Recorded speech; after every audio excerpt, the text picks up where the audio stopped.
This is Eric Krakauer, and you're listening to the Seleção podcast. Simões bending one for Torres. Eusebio. Oh my word!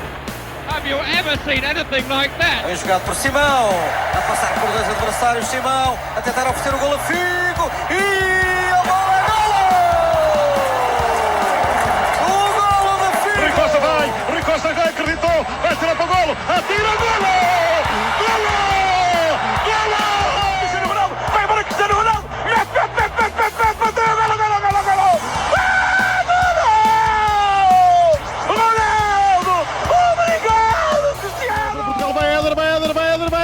Chuta! Gol!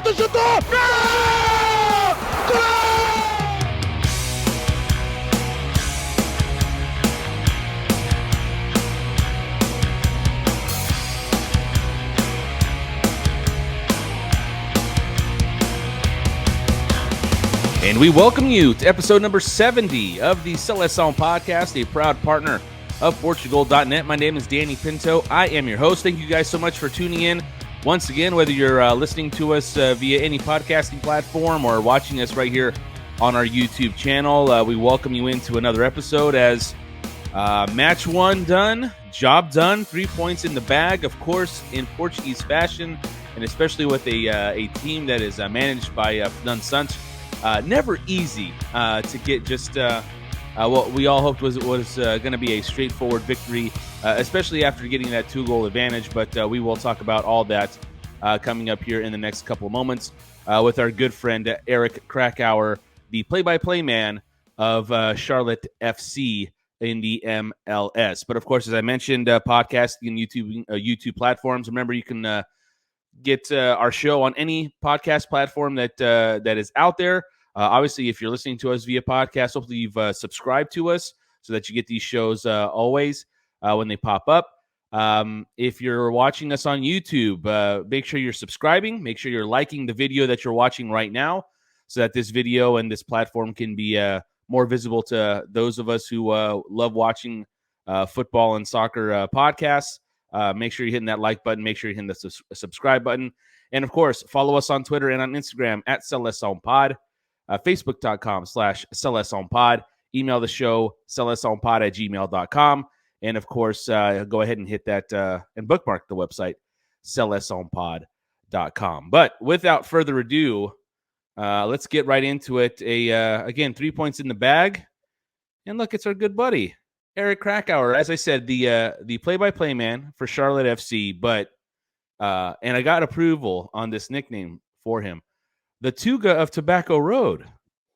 If you're not up on geography with the states, Eric is in Charlotte. Eric is in North Carolina, and the rivalry between the universities of Duke and North Carolina is known as the Battle of Tobacco Road. He's in Charlotte, right around that area, so he's the Tuga of Tobacco Road. Tuga of Tobacco Road, how are you, sir? Good. That my fingernails grow in enough time for the game against your. Because I essentially bit them off, all of them, started on my toes. But that's disgusting, so I won't really talk about that. But a reflection of the kind of game against Ghana, right? It was just drama from start to finish for any Portuguese fan, for any Ghanaian fan for that matter. And as for your introduction, I will say only this. I am not partial to either Duke or North Carolina. You can get in trouble here for doing so. Yeah, no kidding. Yeah, you got to be careful walking around. Just that Charlotte blue is kind of North Carolina-esque for Charlotte FC, but I said that on air once, and some of the fans denied it. Didn't like it, huh? Didn't like it at all. Nope. Well, Nope. Let's get right to it, Eric. First off, just your initial thoughts coming off of the game between the Seleção and Ghana, where we won 3-2. I guess me too, Eric. That's exactly that's exactly the sound I made right after the whistle was blown. I was like, oh God, that was enough. That was torture. You know what? If you had asked me before how I expected it to go, I think it wouldn't have deviated too much from what we saw. And that is a game where Portugal would be dominant in terms of possession, wouldn't penetrate all much, would have a few opportunities, spurn them, and then have a couple of, glitches or short circuits that would allow Ghana to get into the game, or perhaps get them a victorious goal. I think for anybody who has watched Portugal under Fernando Santos, I should say. I'm getting Americanized with the Santos. I think anybody who's watched this team over the last, decade under his management knows pretty much what to expect.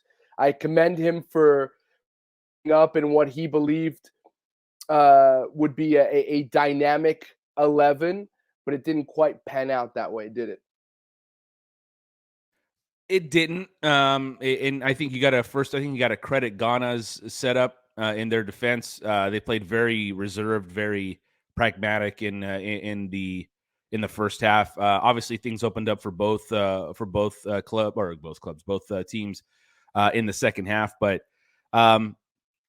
is there anything that you saw in the maybe not first half, maybe second, but just overall anything that was a concern for you during the match that either was rectified or could be something that is maybe just a blip in terms of what we saw yesterday? Because for me, I like you. I liked the change a little bit of the approach. I know that it seemed like they were playing an old school diamond formation at times, which was for football purists a throwback, but there were a lot of areas that I thought, maybe not areas, it's just individual performances that were a bit concerning for me. And in a tournament, I think you have to be able to pull the trigger sooner on those players than you would maybe in a qualifying group or obviously in friendlies. But any players that you found that were out of sorts, for the lack of a better term, in yesterday's match? Well, let me just talk with my observation about an area that desperately needs improvement, and that is verticality. Being able to deviate from the short passing and tight pockets of space, send somebody long. If you look at all the players that were in the 11, they're guys who like to have the ball at their feet, right? They're not guys who run space. Maybe, João Cancelo on the right, but I don't believe he gave Portugal as much width as you would expect him to, particularly considering the fact that they were playing in that diamond formation. Guerreiro as well is not the same as Nuno Mendes in terms of stretching the field on the left. I actually like him coming in almost as an inverted fullback. So in terms of personnel, my only criticism would be that there wasn't a runner. And that's why I was a little disappointed not to see Rafael Leão in the 11. But having said that, I also understand the viewpoint that Rafael Leão would have more of an impact off the bench there in the squad. And what I mean by a player like him, an explosive player who can use pace as well as technique. Jota injured, a huge loss, because then you'd have two players of that similar profile. And I think that affected Portugal in the first half because, as you mentioned, Ghana were very disciplined in their three-center system. They didn't allow a lot of space in between the lines for Portugal. They pushed them wide. And then anytime the ball got wide, you saw that Cristiano Ronaldo was completely overwhelmed by two or three center backs. And the only way you can is by sending the ball over a few times, at least to keep the defense honest and realize that they might have to change up a little bit to defend Portugal. But it was pretty one-dimensional. It was like trying to, trying to carve a wall basically with those little passes in front of that defensive. That for me was the biggest issue, and I would hope that Fernando Santos corrects that against Uruguay, who I think will have a similar approach given what we saw against Korea. in terms of personnel, I didn't have many issues in the second Eric, half. one thing I wanted to jump in real quick because I wanted Yeah. to get wanted you to finish your thought on Rafael Leão, and I was going to get to who should start, who should not in the upcoming match for Uruguay, but because he brings a trait, which is speed, which is pace, that absolutely lacks on this roster. If you're Fernand Santos, can you afford to not have that as an option off your bench and use it right away in your starting 11, or do you, because of the roster and how it's constructed, do you have to kind of be patient in using that pace in a moment when it's the 65th, the 70th, the 75th minute, because that's like your only ace in the hole in terms of that trait. You don't have a guy like Renato Sanches who could do that in the midfield, and I thought he was missed yesterday because and going off on another tangent real quick, and I'll let you. This I guess will be a two-parter. One, do you think Rafael Leão, if you were managing, would you put him in the starting lineup? And two, completely different, but Renato Sanches as the example here. What are your thoughts on bringing someone on the national team squad who may not be informed club-wise, but somehow when he puts on that national team shirt, he shines the brightest? Well, I think the answer to your first question is difficult to come up with, because you could make a case that you want one of your players in the 11, right? If you put yourself in a position where you're already leading because you have benefited from those attributes that Rafael Leão offers, then you don't have to think about that substitution that is going to add some dynamism that was lacking in the first half or the first 60 minutes. So I think it's a difficult conclusion to come to, and I would understand if Fernando Sanches kept him on the bench again, because he's the only player who offers those qualities. Insofar as your second question is concerned, you're talking about Renato Sanches, of course, who because of injuries didn't play as much for PSG as you would have hoped. But I do think that you have Mateus Nunes, who offers the same qualities on the bench as a box-to-box number 8, who, when passes aren't available, can try and tear through the middle on a drive. I think that if you don't have Renato, you at least have Mateus Nunes there, and he's not exactly in form. He wasn't an automatic starter for either, but that profile is there if it is required. Look, I think a lot of people will say that Leão. I don't think there's really an argument against it. And I think a lot of people will say, it's maybe 50, 60, 40. He should come off the bench in case you do need that kind of profile of a player. I don't think there is a right answer. It all depends on how Uruguay ends up playing, what they end up doing. And ultimately, you're only going to find that out once the ball kicks off. So it's a conundrum that Fernando Sanches has to deal with. We're talking with Eric Krakauer here on episode number 70 of the Seleção podcast. I guess to finish up on the Leão, as you put it so well, the conundrum. I think it could be based on opponent, could be based on what you need, maybe result wise. But again, you won't know until that whistle blows, and it's an interesting position that Fernando Sanches has put himself in. That's for sure. But go ahead. Let me just add this though. If you decide to bring Leão in, who do you pull out? Because he's not going to touch Cristiano Ronaldo, and I thought that Cristiano was pretty ineffective for the most part. In the first half, the game bypassed him a little bit. It wasn't really his fault. He was trying to drift into pocket space, contact with the ball. But I don't know if you noticed, his first touch in the game was one where he drifted to the right-hand side, and his first touch was a heavy one, and he lost the ball.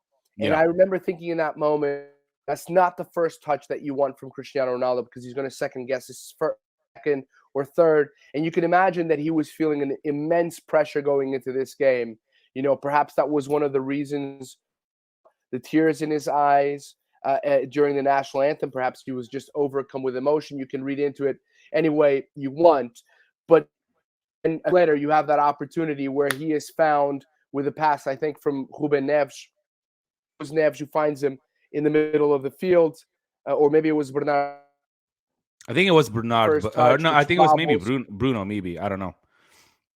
Yeah, well, it was one of those guys anyway. And One of the 11. You know, a year ago, you would bet your house and your children that Cristiano Ronaldo controls that beautifully on the first touch and puts it away in the second. So that's so that he's just not, forget about physically where he needs to be and out of rhythm because he hasn't played, but I think he's devoid of a little bit. And can you believe that anybody would say that about Cristiano Ronaldo? Now he gets a goal in that penalty, a penalty that should never have been called. I mean, we were gifted that one. And anybody who saw Qatar play today, they were robbed of one that was much, much clearer, a penalty shout. My original point, if you want to bring Leo in, are you going to pull off João Felix? Because I thought that really good moments. Was he consistent at the match? No, but he's the kind of player who has that little special something, whether it's a finish or a pass, he's going to deliver. And I think pulling him out of the 11 now would not be right man, particularly after every he's been at Atletico Madrid and the impact he had in this game, the go-ahead, and much more than that, the touch for Cristiano Ronaldo before he gets fouled. So I don't want to touch him, and I don't think Fernando Santos ever Cristiano Ronaldo out. And maybe it would be a change in formation, but I thought that Bernard Silva had a fairly quiet game, not really effective. I was very shocked at the lack of cohesion that he and João Cancelo on that right-hand side of the attack had. And I know that, again, a lot of it is Ghana's way of approaching, just didn't allow for a lot of overlapping, and but it just seemed like just even the passing once the Seleção got into the attacking third, and normal just 1-2 or just they just seemed off. I loved watching Bruno play in the middle of the field, and you saw as soon as Rafael Leão came in the game, you had Ruben Neves come off, you had William slot, and we'll talk about William in a second. We had William slot into that defensive mid role. You were able to bring Bruno into the middle of the field, and then you were able to kind of play Leão and Felix and Ronaldo in the up top. And I thought that actually opened up the offense fairly well. And I'm not against having both Felix and Leão on the wings with Ronaldo up top and having Bruno be the main guy in the middle, which would ultimately lead maybe Bernard Silva out of the starting lineup in a match maybe as soon as Uruguay. What are your thoughts on that? Well, first of all, I would never touch Bernardo Silva. I think he's our best player. He's untouchable. And I get what you're saying about synchronicity with Cancelo, but he's playing a different position. He's in the middle of the field. He has a liberty to go where he wants. And there were times when Portugal felt a little bit uneasy in possession, not picking the right pass, making a sloppy mistake. And he was the one who calmed things down. Like he would go deep almost in between the two center backs. And you knew that when he had the ball at his feet, that things were going to be okay. He's not going to give away possession. So I thought he was influence yesterday in the game. Didn't give you what perhaps you wanted on the offensive side of things, but that's just because of a different responsibility that he had, or different responsibilities that he had in that game. And Bruno, his two surgical passes, I mean, the one for João Felix, that's what he's in for, right? His ability to turn the game on its head with a pass or with a shot from distance. I think those two guys are absolutely untouchable. I'm a big William Carvalho guy. You know that. Anybody who follows me on Twitter knows that. I can't for the life of me understand why there is so much animosity aimed at this guy. I'm in your group too. Yes, yeah. And I'm aware of that. I mean, just look at the composure that he brought into the game off the bench. Even in the attacking third, when we were trying to protect that lead, because my God, the immaturity, the sloppiness, when Portugal had a 3-1 lead. The only guy who was making correct decisions in possession for me was William Carvalho, even in the attacking third. Whether it was he pulled back he pulled back the ball a few times where even if there was a clear attacking lane, and like we were in the 86th, 87th minute, and he's wise enough to just, hey, let's pull it back, let's keep possession. And he was doing his part in keeping possession. It was, it just seemed such a discombobulation, especially when the 3 subs came in. A lot of just a lot of disharmony in the cohesion in the field there. But yeah, I'm with you, Eric. I thought he was a steady force in a very chaotic last 15 minutes. I think for the Seleção for sure. But I think that's almost in the DNA of the Portuguese national team. Things are going well. What can we do in order to make this really difficult for ourselves? I mean, that's all I know. That's all I know about the Portuguese national team in the many decades that I followed this team, not to age myself. I mean, that feeling that we all had when it went 3-2, that was the most familiar feeling any Portuguese national team supporters ever had. I think the two words everybody uttered was, of course. Yeah, exactly. Of course. We're talking with Eric Krakauer here as we are reviewing the match against Ghana. Portugal currently atop Group H with 3 points. Uruguay, the next opponent for Portugal, and South Korea, the last opponent for Portugal. They tied their first match. They are at 1 point apiece. And, of course, Ghana with 0 points following their loss to Portugal. Let's anything else you want to talk about regarding the match about Ghana that wasn't discussed? Any points you would like to make public, sir?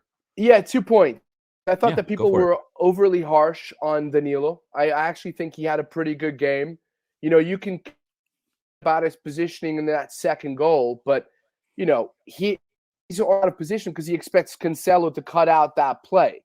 The ball bounces in front of Cancelo, and by the time the cross comes in, Danilo's too far away from Bukhari, who ends up scoring that second goal. I love the fact that he did the celebration. I thought that was awesome. Whether he was trolling Cristiano Ronaldo, or I can't see how he wasn't, Eric. Or honestly, imitation is the greatest form of flattery. I mean, he's right. That guy may never play a match in which Cristiano Ronaldo was on the field. So I wasn't too bothered by it. No, I loved it. I love that kind of thing. So I thought Danilo made some mistakes in possession, bringing the ball out of the back.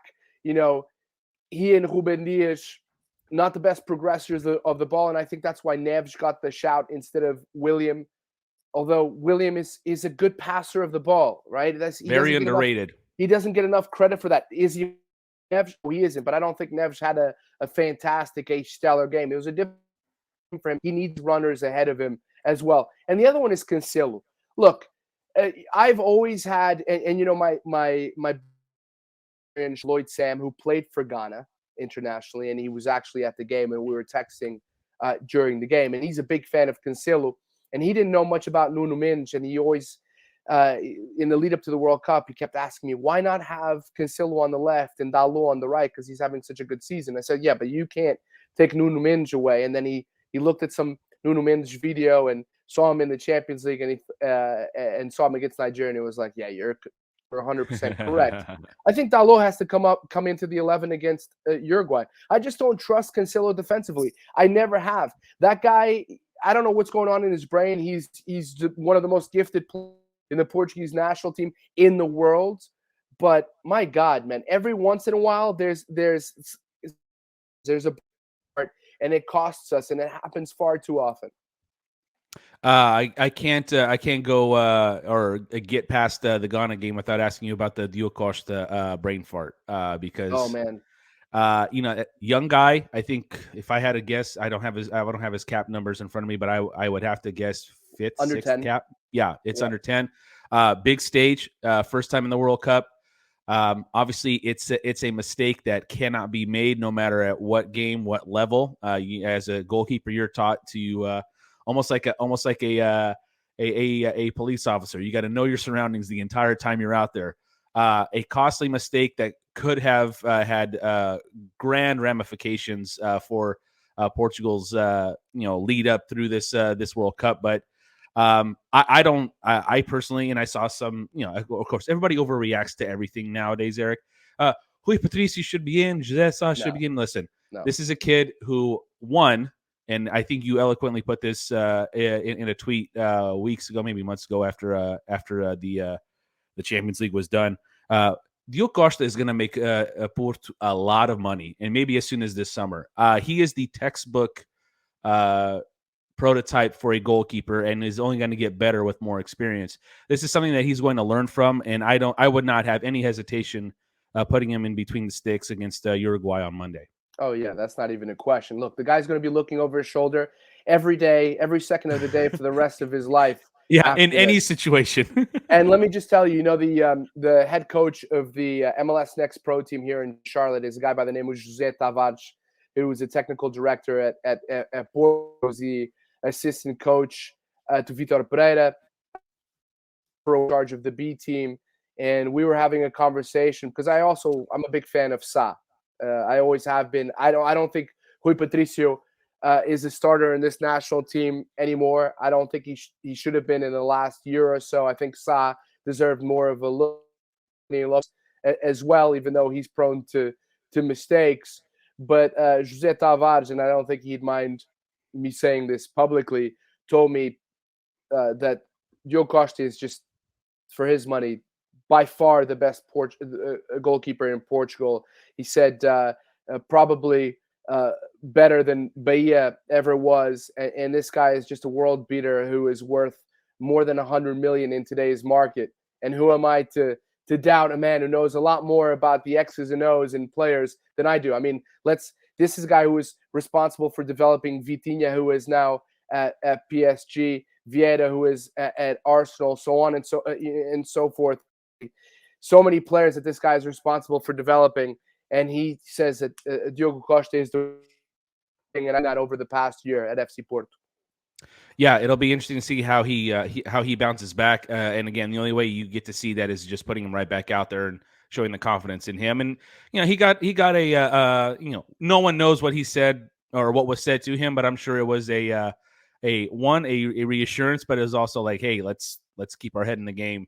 One thing I mentioned on social media yesterday, and I at first was going with the very sarcastic remark of Fernando Santos took off Cristiano Ronaldo in a competitive game with time left.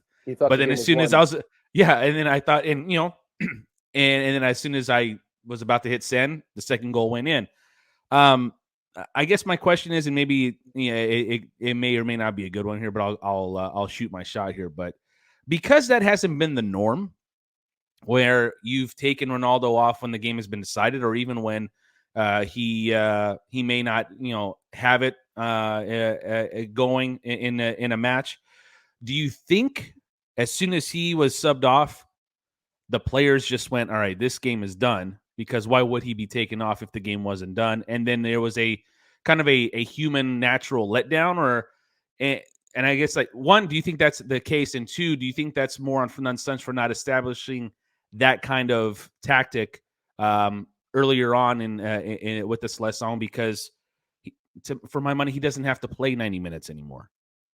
No, I don't think that.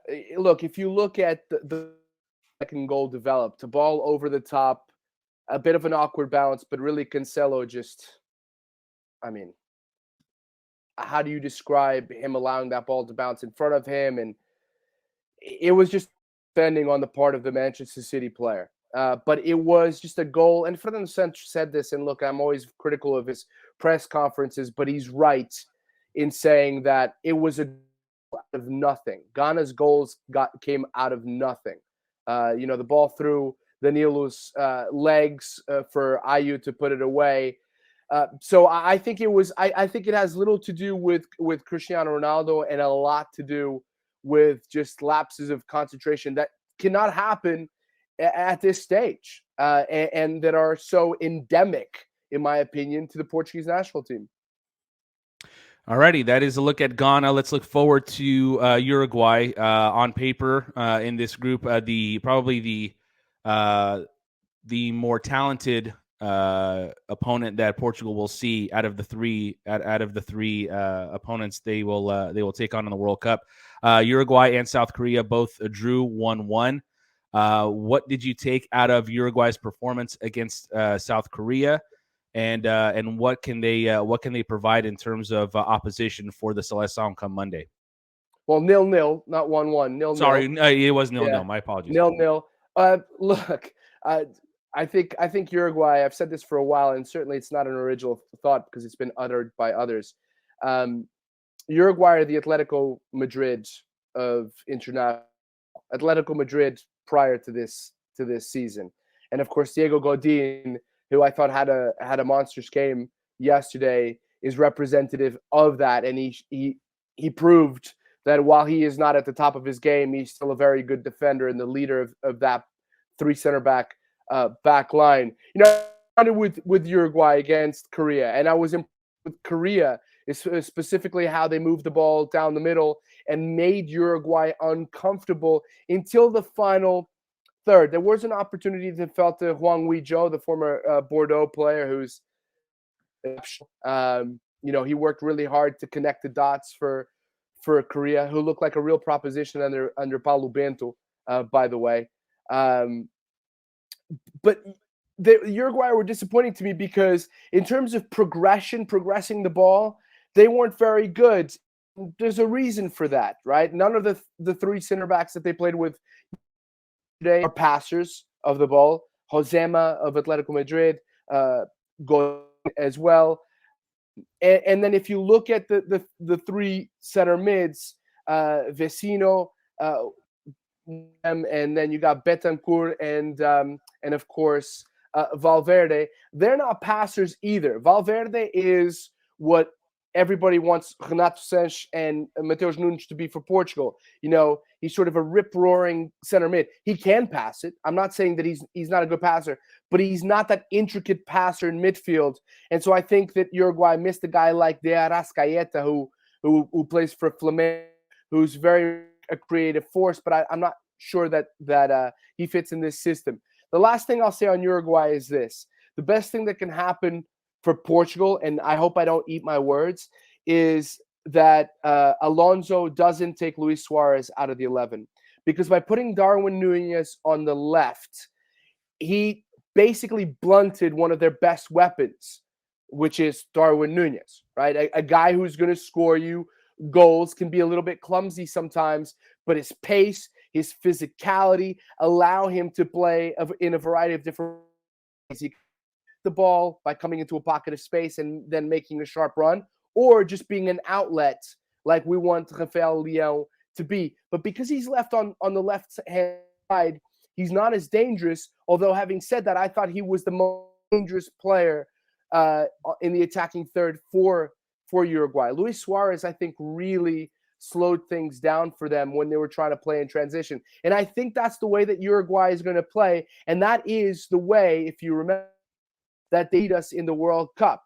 It was a lot of possession for Portugal, a lot of what we saw in the first half against Ghana, and then attacks with Suarez combining with Cavani, and Cavani just being extra lethal. He could potentially start over Suarez in this game.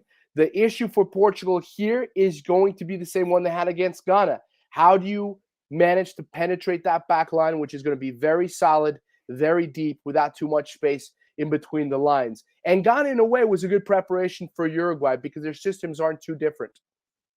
All right, very good, sir. Let's go with let's take a look at a projected starting lineup for Eric Krakauer's Seleção. We mentioned a couple of guys here. Obviously, in goal, you're good with Diogo Costa. Obviously, back four, everybody healthy. Given the scenario, if everyone's healthy, who do you go in with your back four?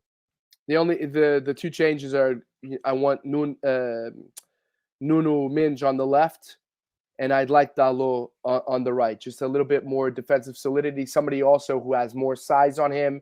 And one of the areas where Uruguay is very, very bad against South Korea, set pieces. Godin off the post. They beat Korea a lot in set pieces, although the headers were in the second balls that they won as well. So I want to see Dalot in there. Danilo did enough to keep that spot in the center. I know a lot of people would disagree with me, and I thought for the most part, Ruben Dias had a pretty clean game. If healthy, do you? Well, and again, and I'll put healthy because I don't think he is. Do you have Pep in a game like this at all, or do you ride the Nilu Dias partnership? Man, I just think, look, if he's healthy and ready to go, and he can compete, then maybe you take out Danilo. But I'm not sure that's the case. It is a little bit concerning to me that you want to start a guy against Uruguay who hasn't played competitive football since beginning of October, something like that. Yeah, I know he's Pep, and for me, the best player in the Seleção over the last decade and a half, not called Cristiano Ronaldo, but you need somebody who's healthy. So I don't put him in. Should he have been on this roster? Yeah, I think so. If not to play as a starter, to come in as a sub, and certainly who else are you gonna bring, right? I like Antonio Silva. I thought that was a brave decision on the part of Sench. He was immaculate against Nigeria. I think that he should start the third game if the result goes Portugal's way against Uruguay. Yeah, I think I was of the opinion that Pep should be in Qatar, but just not with a jersey. I think he's been like you mentioned, and I agree with you here. Other than Ronaldo, he's been the most important player for this Seleção in terms of where they are in the world rankings and in world football for the last decade and a half. With that said, I just don't trust someone who has not been healthy at his age, because at his age, everything starts to hurt. Every nick becomes something bigger. Everything, I don't trust his health, and I don't trust his participation in this World Cup. And to me, that takes a spot. Now, again, Fernando Santos was famous for saying in the Nations League that he, when he was not going to be fit for these Nations League matches, he didn't need to bring up another center back. He was going to go with Dias, Danilo, and Jallo. But to me, you have to have as many healthy bodies and as many bodies that are good to go at a moment's notice. And I just don't trust that Pep is that guy. And who knows if he will be at all during this tournament. But and I think Antonio Silva, I agree. I think it was a great call up. Perfect scenario, and I was going to get to the perfect scenario with you a little bit later, but the perfect scenario for me would be, obviously, Portugal gets the business done against Uruguay. They get to 6 points. South Korea and Ghana, they draw, which would automatically give Portugal the group without having to do anything in that third match. And you get guys like Antonio Silva and Vitinha and Gonçalo Ramos who need a little bit of work with this national team to get them the opportunity, and rest guys that don't need the work, like Ronaldo and Pep and others. But so your four would be Mendes, Danilo, Ruben Dias, and Diogo Dalot. Midfield, what do you want to see out of our midfield? Well, William starts for me 100%. I want to see Bernardo in there, Bruno, and then the fourth player is a tough one for me because Neves has been playing well. So right now he has the advantage. I could make the case for Mateus Nunes to be in there. And I could make the case for Vitinha to be in there as well. Because you are going to have more possession against Uruguay. But transition is my concern. How do you defend in transition? And I feel that Mateus Nunes perhaps is a player who offers a few qualities on both sides of the ball. So I'm actually I'm gonna go with him instead of Otavio. And I don't think Otavio was as poor as everybody's making him out to have been. I don't think it was a stellar game by means, but there were some rough patches where I thought he handled the ball well in some situations, or he helped the counter press. The counter pressing was very good first half of Portugal. I really, really was impressed with the effective counter pressing. I think that Mateus Nunes would be excellent at that against Uruguay, and somebody who has some of the same physical or the same or a similar physical profile, excuse me, to the Uruguayan player. So you know what? That's going to be my wild card there. Mateus Nunes in the 11 instead of Otavio. Would you have any reservation in putting Palhinha in there and having William more of a offensive in a more offensive role with Palhinha kind of cleaning things up in the midfield? No, I don't have too strong a word. I just feel like you already have William in there. There's no need to have Palhinha in there. Look, I think we're going to have close to 60% possession in this game. What you do with possession is going to be a fundamental here. So, and considering also that I think we're going to run into the same problem as we ran into against Ghana, where you're going to have to find some way to burst through that defensive wall. I want somebody who can just make a driving run with or without the ball and collapse some of those defenders, commit some of those defenders. Mateus Nunes is that guy. And then who are you having up front? I'm going with Felix and Cristiano. Look, Cristiano is going to start regardless. If it was really my choice, Cristiano doesn't start this game. Why this game? Because I don't really think he should be a starter for the Portuguese national team anymore. It's that all right. There. Let's see. That's I think it's the 39-minute mark here, guys. So no, look, this is certainly not the first time I've been on your podcast. Yep. And claimed that Cristiano Ronaldo shouldn't be starting for Portugal. I've been saying this for a while because Portugal have shown time that they play more fluidly without him in the team. Although I will say this, if there is a team in this group where perhaps you can benefit from having a Cristiano Ronaldo, it is against Uruguay, because you have three center backs there for Uruguay who are very good in the air, and you're going to need somebody to challenge them. And yes, Leão can do that, but that is by no means his biggest strength. So, okay, I'm going to go back on my word. Cristiano Ronaldo in this one, but please don't start him against South Korea. I will. I'm gonna get you off the hook here because you have been critical, probably longer than a lot of people have been of Ronaldo. But I will say this: you are also one of the first to say, and we're gonna go ahead, look at that. Let's see if we can put there it is. Eric Krakauer starting 11. Look at the technology is so awesome.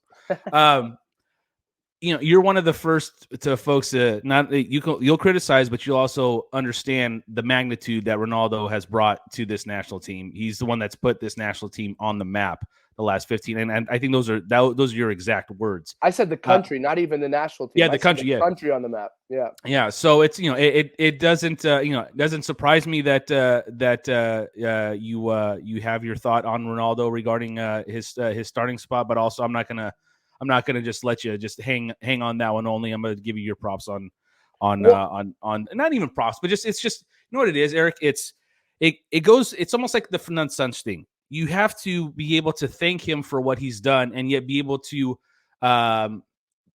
criticize him and not be called a hater, for lack of a better term, because there's a lack of balance and everything. I even think we've had this conversation word for word when we were doing the Euros last summer. There's a lack of balance in terms of being able to talk about someone without having to be labeled a hater or being a homer. And I think that you are one of the guys who are able to be critical, but also understand the magnitude and the importance that this man has given to this sport, to this country, to this national team for now damn near close to 2 decades. Yeah, of course. Listen. Greatest player to ever play for Portugal. Second best player in my lifetime after Leo Messi. Yes, I'm Portuguese, and I said that. I think Leo Messi. I'm trying to help you, Eric. Yeah, Leo Messi is a superior player, but by about that much, right? By about that much. Let's not forget that Cristiano Ronaldo is also older than him. Yes. But the fact that Leo Messi has been able to transition his game, play more in the midfield. If anybody has followed him in PSG, and please don't start with the Farmers League comments because they're ridiculous. Just the way that he's adapted to that new system and his key passes. He's a formidable player who you could still somewhat build a team around, and that's what Argentina has done. Although Argentina has been able to do that this time because they have the types of players in midfield who can make up for his lapses, if you will. The problem with Portugal is that Cristiano Ronaldo just doesn't want to adapt as much as he needs to, and he has shown a willingness, if you will, to adapt a little bit. But I think that Cristiano Ronaldo would still have been far more impactful for the Portuguese national team if he understood limitations and realized that he needs to play more like a connecting nine. The way, for example, André Silva played against Nigeria. André Silva, for a lot of people, may not have had an impact in that game against Nigeria, but his ability to play as an attacking pivot, to link up play, made it so much easier for the other players, right? Because he was selfless. He wasn't a selfish player. And I think that's who Cristiano Ronaldo has to be. But he's never going to be that guy. He never is. And if anybody had any doubt about that interview that he gave, that ridiculous interview with that, narcissist I can't think of that buffoon's name right now. It's Piers Morgan. Piers Morgan. Yeah. Right. I mean, that interview in a nutshell tells you Ronaldo has always been. And let's be realistic here. We've always known who Cristiano Ronaldo is. Okay, we always have.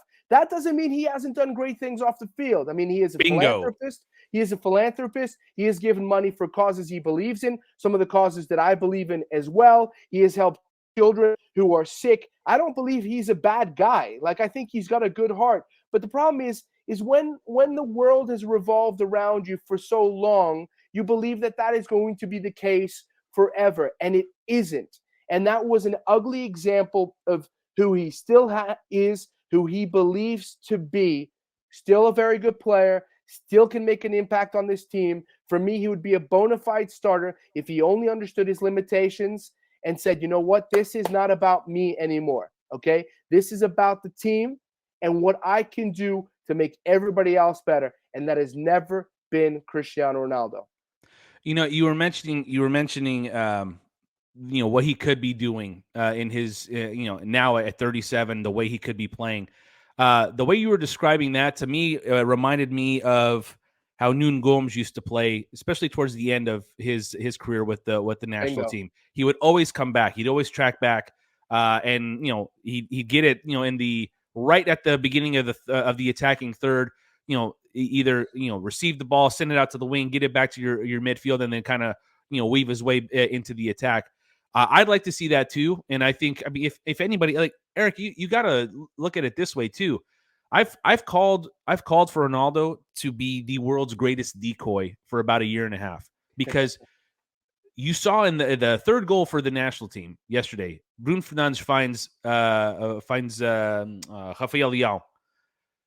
The attention that Ronaldo still commands when he's on the field clearly gave Rafael Leão the lane and Bruno the lane to pass through. And cool as you like, Rafael Leão just goes and attacks the goal and slots it into the far corner. I don't want to give Ronaldo 100% credit for that because that's ridiculous. But André Silva's not dragging defenders over there to the other side of the field. Ronaldo still has that, and I just think that if that part of the philosophy and the tactics of this national team could be used, you're not gonna. I don't want him to. Not that I want him to just not touch the ball for 70 minutes and then come off the field. That's ridiculous. But I just wish that this team could embrace who Ronaldo used to be, the way sometimes his opponents do in terms of how they cover him, and be able to find the areas where they're open. And because I think there's a lot of football that Ronaldo can still help with this national team, just not the way he used to 5-10 years ago. 100%. Look, I still believe he has a lot to offer. I don't think he's finished. I think a lot of the conversation about Cristiano Ronaldo has been super disrespectful. As critical as I am of Cristiano Ronaldo, it does get under my skin playing wise. I think he's an open target, for anything that has to do with his interview and some of his behavior. Please criticize him at will. He deserves it. He did it to himself. But some of the criticism about his playing recently, like Vincent Kompany, making the joke about, I wouldn't have it because I need players who run. I understand the sentiment behind it, but to crack at the expense of a guy who has done so much for world football, 100%. who has done more than 99.9% of the players who have played the game, I think is in poor taste. And the idea that he's finished, I think, is ridiculous. But he has to, again, embrace who he is. Now, the silver lining, Danny, right, is for me the fact that you see a lot of Portuguese players on this national team not defer to him anymore. Yes. You know how many times he wasn't in a very good position, was asking for the ball and getting frustrated, and he was bypassed? Man, for me, that was one of the best things that happened yesterday. I was leaning back at the time that I found some sort of serenity during that game in what was a tumultuous time for my heart. Speaking of your heart, is he coming home, bud? You think? Is he coming home? Is he coming home to Sporting, do you think? I hope so. I hope so. I hope maybe not right away, but do you think he eventually finds his way into Sporting? Why eventually? Why not now? He's 37 years old. Play a year Eric, he wants to play Champions League football. I don't know if you've heard. Yeah, well, you know what? Sporting still has a chance to chase those those Champions League spots. I got you. So, they could. No, you never know. You never know. The Champions League. It's not going to happen. Look, I'd like to see him at Sporting, but I would also like to see him in MLS. The idea of having Messi and Ronaldo in MLS next year. Woo! It'd be huge. Are you kidding me? That'd be huge. Unbelievable. You wouldn't have to do much prep on those games, bud. I think you'd have a little bit of an understanding of the magnitude of the player Ronaldo and Messi is. Quickly, let's get a. You all right with giving me a prediction of what happens between on Monday? I think. And first of all, let's get you a real. I'm gonna give me your real take, like your honest opinion, and then I need you to enter my what I'm trying to force as a segment here. Eric Krakauer enters the Seleção hopium den. The hope, because it's the hope that kills you. But give me your hopeful analysis first, I guess, since I've already put it up on the screen for those watching on YouTube. Your hopeful analysis of what happens on Monday, not only for the Seleção but in Group H. I think at the way things happen against Ghana, I think Portugal will finish first in their group. All right, we go. I think it's going to be a bit of a roller coaster ride against Uruguay, because at a certain point, I was just saying, if Uruguay doesn't find a goal, I think Uruguay is going to start on the front foot in this game because they're going to feel the urgency of the moment. I don't think they look at Ghana in the last game and think that's going to be easy, even though Ghana is going to have to go for it as well. So I think Uruguay, the way I envision this game going, Uruguay puts the foot on the accelerator in the first 15, 20 minutes. Portugal is going to have to deal with that a little bit. And then Uruguay is going to become the team that we saw against South Korea. Maybe towards the end, it might open up again and allow for some transitional moments for Portugal. But I think that for the most part, this is going to be a very cagey affair. 1-1 is my final result. And then at the end, a scraping by against Korea with a win is how I envision it. So there's his trip to the hopium den, not the hopium, or not the trip that I would have taken in my hopium den. But listen, he still has it as Portugal going to first, finishing first, I should say, in Group H. Let me play out a scenario for you, or I guess my prediction on Group H, whether it be Portugal, hopefully, obviously both of us hope and are predicting that, but I feel that the winner of Group H, if everything kind of goes chalk, is going to the semifinals of this tournament. I think that's a real possibility. I don't believe in Belgium. I just don't. I think they've been too highly ranked for too long without much to show for it. And I think a matchup between France or England in the semifinals could await both Portugal and Uruguay. Your take on that, and could you see that as a likely possibility? Oh yeah, I tweeted about this a few days ago before the World Cup. Whoever won Group H had a real chance to go very far in this tournament and perhaps reach you were the final. listening. I think if you were listening to me. Just go, Eric. You were listening to the pod. I It's was okay. listening to you. I was listening to you. Well, we're telepathically linked is the reality. But I, you know, after watching Brazil yesterday, I don't You think got to Portugal can avoid beat them at all. Brazil right now. Everybody has to avoid that wagon. You got to man. avoid them.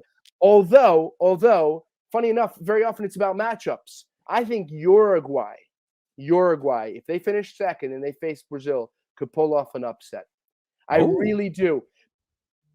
Because the one thing that Serbia did was with defenders who aren't nearly as good as Uruguay's defenders was they had an ability to hold to keep Brazil at bay. The problem was when they got possession, despite having very good technical players, and I think that Uruguay have the battlers in midfield to make it really ugly for Brazil in midfield. So where they can win the ball and then turn it into sort of a war of attrition, whereas Serbia weren't able to do that. Plus, there might not be a name more. So yeah, I completely agree with what you're saying, and that's why I see Portugal first and Uruguay second, and then Uruguay kind of clearing the field a little bit. All right, let me just for those of you watching on YouTube, let me just go ahead and I just finished something up here. There we go. There's Eric Krakauer enters Uruguay's Hopium Den. Attaboy. Yeah. So that I have fun with buttons, Eric. You can see. Yeah. My friend Grande Amigo, thank you so much for making some time. By the time that this podcast is out, we both live in the United States. Obviously, a big match today as we were recording this on Friday. We are about 2.5 hours from kickoff, roughly. Yep. USA. Do the States have a chance at all against England? So. I think so. For a result, for a win, or just for at least a point. I really do. I really do. Any? Do we see Gio Reyna in this match? I think he may start this game. I just don't understand the criticism of Greg Berhalter when it comes to putting Jordan Morris. That would have been the substitution I would have made. I was glad to hear that his reason for doing is the one I uttered to the people in the Charlotte FC office. I'm hopeful about this US team, and I think that Iran beating Wales was of great benefit to the United States. It takes pressure off again, and then they'll feel that destiny is in their own hands when they face Carlos Queiroz' team. Yeah, and I'm not surprised you and you supporting Berhalter. Very very similar looks. Nice close shaved head. I've got more hair. You do. Yes. Like, yeah. You're the man, buddy. Thank you so much for always supporting the pod and coming on, and all the best to you and your family this holiday season. And grande abraço from California, bud. Thanks, man. Same to you. Abraço para toda a gente. E vamos Portugal, pá. A gente precisa desta vitória. Yes, sir. All right, buddy. My thanks to Eric Krakauer for joining us here on episode number 70 of the Seleção podcast. And our thanks to Eric Krakauer for reviewing the Ghana match and previewing the match from the Portuguese point of view against Uruguay coming up on Monday here on episode number 70 of the Seleção podcast. We go from Krakauer to Kraakman as we have David Kraakman from the Uruguayan Heroes Twitter account, the Warriors of Uruguay. The handle is at Uruguayan Heroes. That's URUGUAYANHEROES. David is kind enough to spend some time with us, giving us a preview from the Uruguayan side of things for the upcoming match on Monday between Uruguay and the Seleção. So, David, first off, thank you so much for joining us. Yeah, it's a pleasure to be here. It's going to be a nice chat. Maybe it would have been nicer if one of these shots would have gone in for Valverde or Godin, but okay, we are here. Yeah, we're definitely here. So first things first, if, obviously this is a Portuguese national team podcast, everyone is watching the World Cup. But if for whatever reason, our listeners and our viewers were not able to watch the Uruguay-South Korea match, give us a little bit of a synopsis of your take on the match and what you take from that match heading into the match on Monday with Portugal. Okay, well, I mean, Uruguay started off quite poorly. And first off, really never got any momentum going. And South Korea is a team, well, which is quite good on the ball, which is quite energetic, can get after you, pressure you, have players in midfield who can play okay football. And you have, of course, Heung-min Son on the left side, who didn't prove to be much of a nuisance for our defense, but still, he's there, and always worried of him. But yeah, South Korea started the game good, played better. First off, Uruguay were not effective in anything, keeping the ball for 4 or 5 passes together. So yeah, it was a really tough first half. Second half, Uruguay improved a little, and also had some spells of possession in which they train.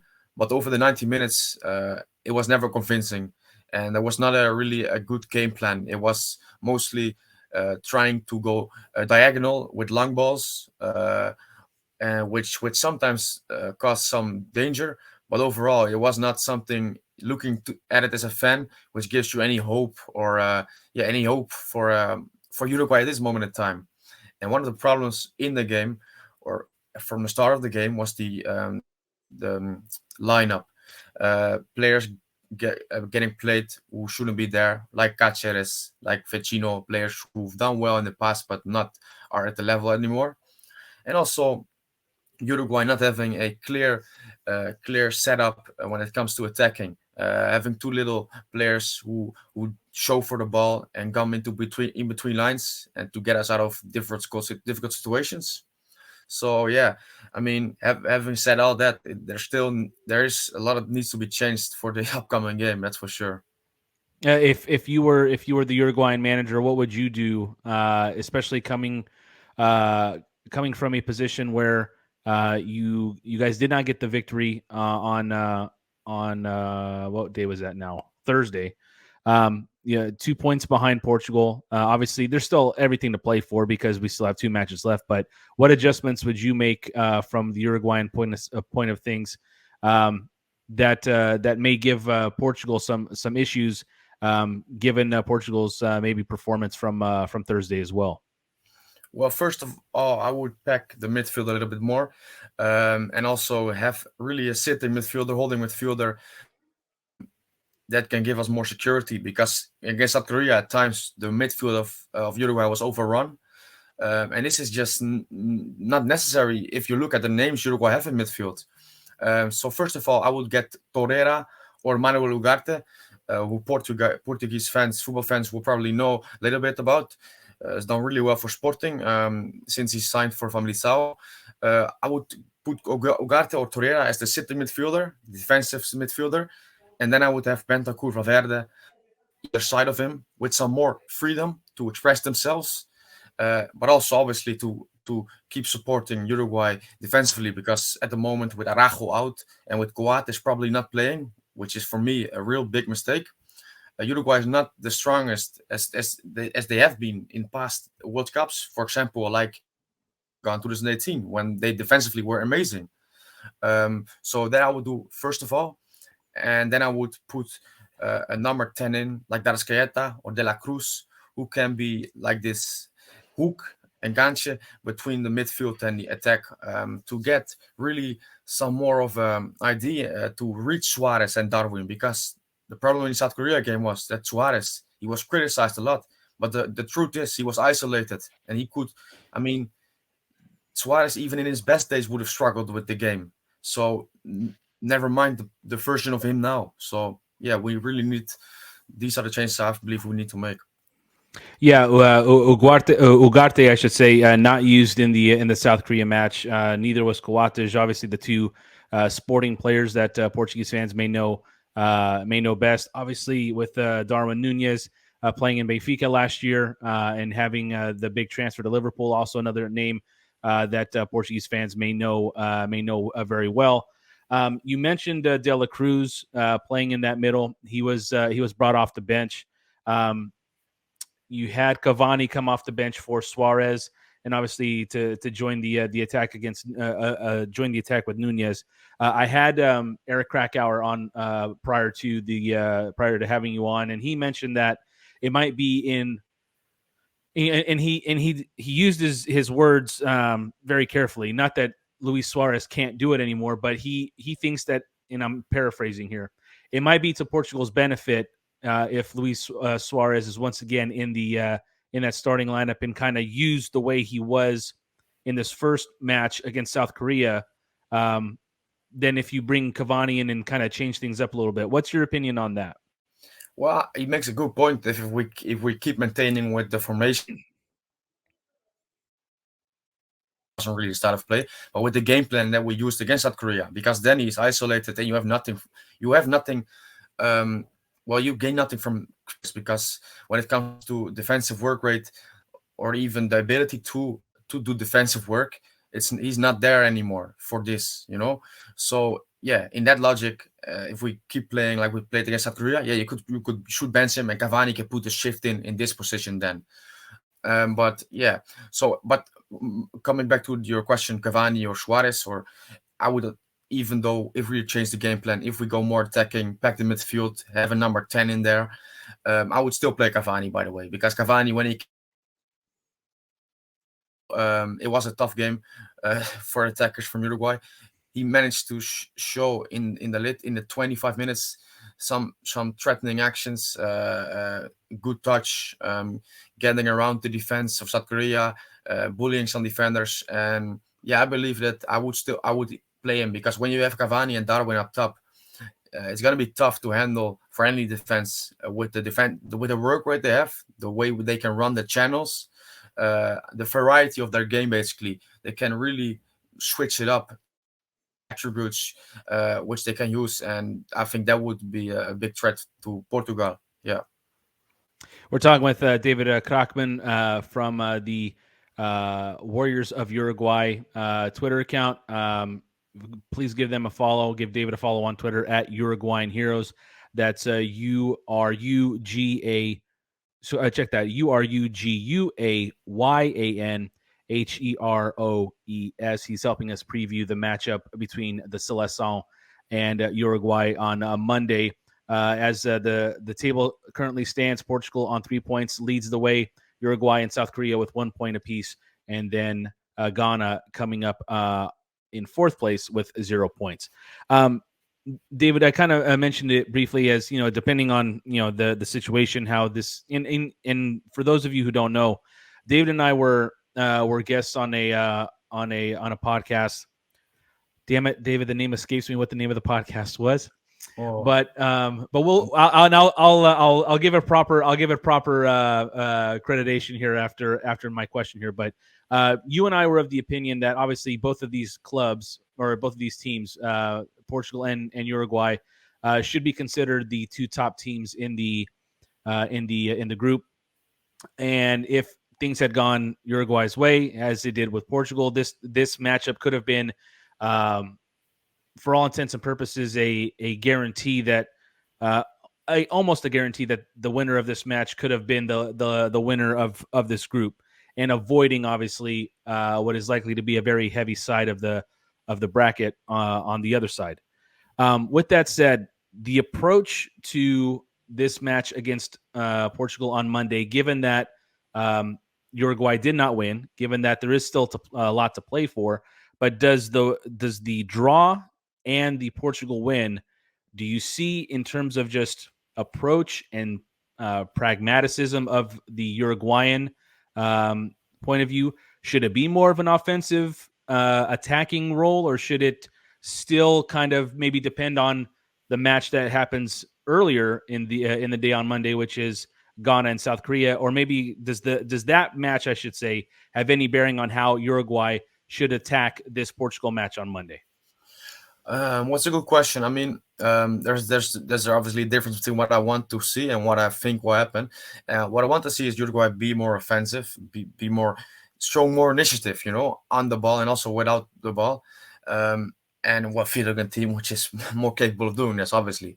But what I think will happen is that Uruguay will have a bit of a pragmatic approach still, and will at the end settle for a draw against Portugal, because Uruguay will back themselves, not because it's going to be an easy game, but because of the sheer experience in the side of winning or of getting into these big games, but will back themselves to go in the game against Ghana and back themselves to win and think it will be enough. And obviously, if you have 5 points, it will probably be enough, because I don't see South Korea winning against Portugal.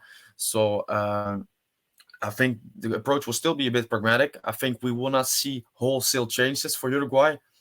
And I don't think it will be a nice game on the eye as well. Which, I mean, knowing a little bit about Portugal, this is also something you have come accustomed to. But I think it will be a really tough game with not a lot of goals. And Uruguay and Portugal maybe have to settle for a draw. Yeah, if it was up to me, and obviously, with respect to Uruguay, the thing that I would love to see ideally is obviously a Portugal win on Monday and a draw between South Korea and Ghana. That would guarantee 6 points, and that would also guarantee Portugal's winning of the group. And then you can have guys sit back a little bit, rest some of the veterans, play some of the younger players in that third game against South Korea, which would not mean anything standings wise. So it's, there's a lot that goes into this. If there's one thing that you could let the fans here of the Portuguese national team and the supporters of this podcast, if there's one thing that you think that Uruguay can do and will be an issue for Portugal coming up on Monday, what do you think it would be?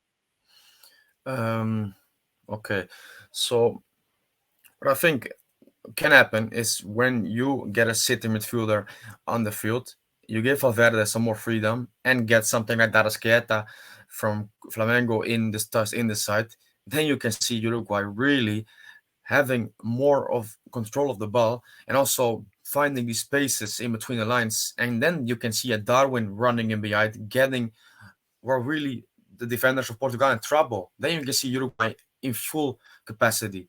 And then this is a different outlook, completely a different outlook. And a team that can threaten any team on their day.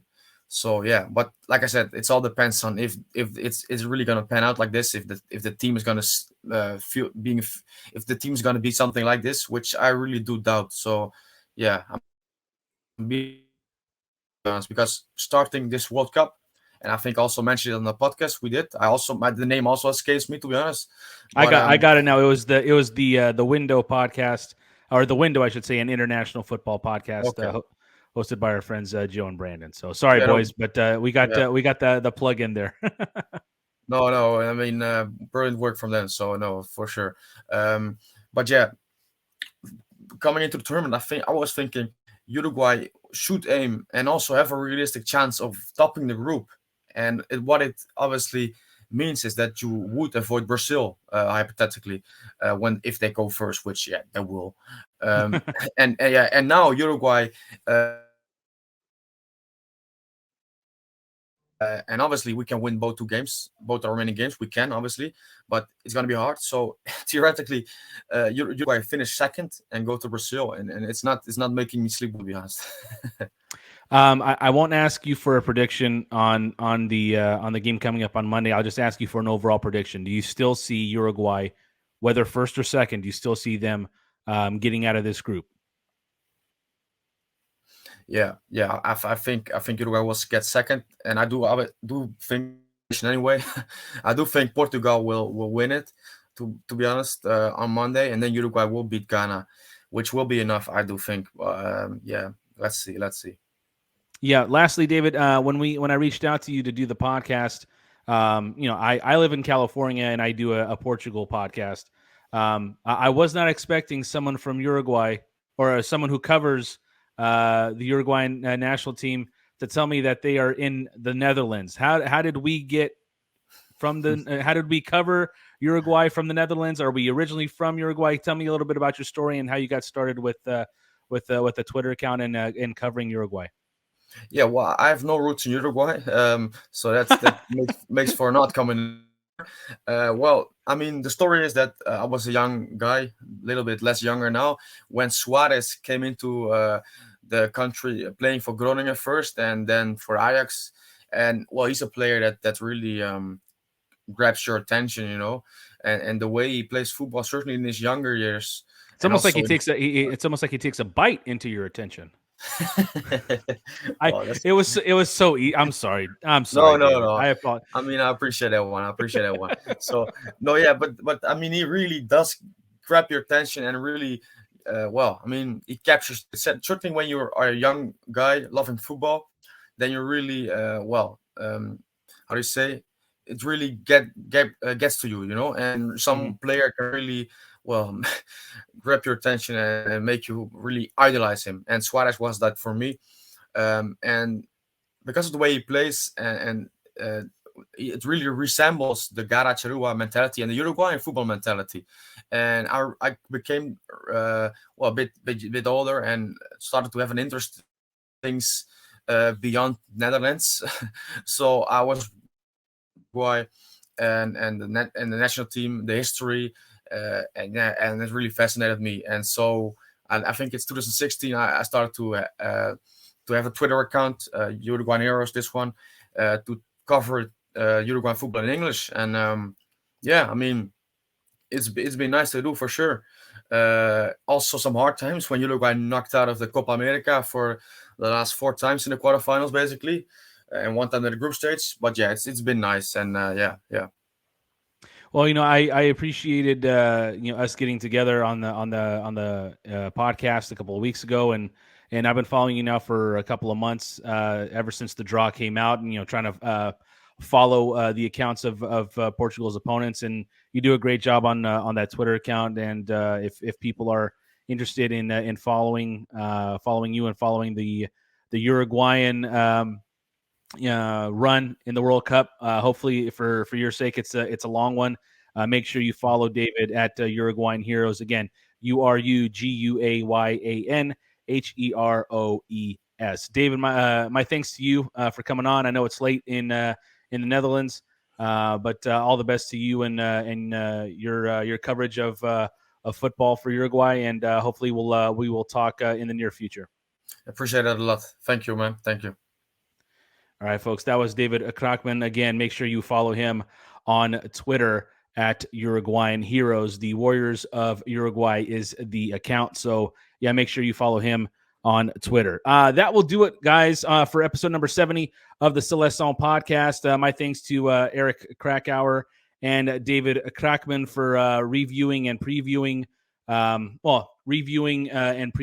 Uruguay with Eric, and then previewing Uruguay from the Uruguayan point of view with David Kraakman.